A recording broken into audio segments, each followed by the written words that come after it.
প্রিয় ভাই বোন বন্ধুরা, কাছে এবং দূরে যে যেখান থেকে দেখছেন সবাইকে আসসালামু আলাইকুম। তো আজকে কিন্তু আমি আপনাদের সাথে একটি অসাধারণ গল্প শেয়ার করব। গল্পটা হচ্ছে টাকা কী ভাবে ইনকাম করা যায় আর টাকা মানুষের সম্মান নিয়ে আসে কিনা সেই বিষয়ে। তো বিষয়টা হচ্ছে এরকম, আমি একদিন বাগাইতলা বাজারে আমার এক বাচ্চার সাথে দেখা হলো, ছোট বাচ্চা 10 থেকে 11। তো বাচ্চাটি আমার কাছে ভিক্ষা চাইলো। আমি চিন্তা করলাম এই বাচ্চা ভিক্ষা করে কেন, এটা আমার জানার অনেক কৌতূহল জাগলো।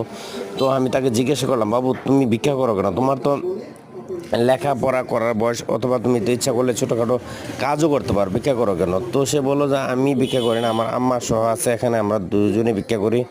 তো আমি বললাম তোমার বাড়ি কোথায়? সে বললো যে আমাদের বাড়ি নকলাতে। নকলাতে এখানে ভিক্ষা করো, থাকো কোথায়?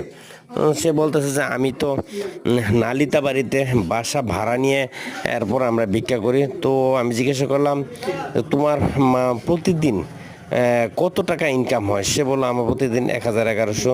তো তোমার আম্মার কত টাকা হয়? সে বললো যে আমার আম্মার 1000, 1200, 1300, 1500।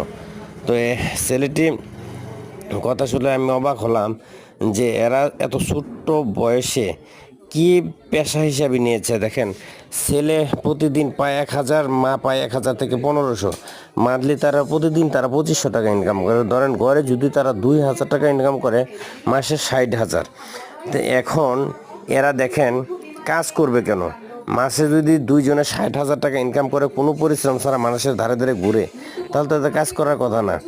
তো আসলে এটা হচ্ছে সমাজের অবক্ষয়। সমাজে আপনার যখন মুসলিম অধ্যুষিত দেশ, আমরা মুসলমান, যখন একটা অসহায় মানুষ হাত পাতে, তখন কিন্তু আমরা তাদেরকে টাকা দিয়ে সহযোগিতা করার চেষ্টা করি, মনে করি অসহায়। কিন্তু বর্তমান সময়ে দেখা যাচ্ছে যে কর্মসংস্থানের কিন্তু অভাব নেই। ছোটোখাটো কর্মসংস্থান, হয়তো সরকারি চাকরির ক্ষেত্রে অভাব রয়েছে, কিন্তু ছোটোখাটো কর্মসংস্থানে কিন্তু অভাব নাই। তারপরেও যারা ভিক্ষা করে তারা কিন্তু পেশা হিসেবে নিয়েছে। যারা প্রতিবন্ধী, একা অসহায়, তাদের কথা আলাদা, কিন্তু অনেক সময় দেখা যায় অনেক সুস্থ সবল মানুষ ভিক্ষার জন্য হাত পাতে। তো এদের কিন্তু অনেক টাকা ইনকাম হয়, এগুলোর দিকে আপনারা খেয়াল রাখবেন। আরেকটা বিষয় আমি বলে রাখি, যারা এই ভিক্ষার টাকা এবং আমি বিষয়টা অনেকটা কঠিন হলে বলতে সাহস পাচ্ছি না। তো যারা ঘুষ এবং দুর্নীতি করে টাকা ইনকাম করে, আমি মনে করি এই ভিক্ষার টাকার সাথে তাদের তুলনা করা যায়। তাই তাদেরকেও এক প্রকার ভিক্ষুক হিসেবে আমি অবহিত করলাম। আপনারা অবশ্যই কমেন্ট বক্সে জানাবেন কথাটা।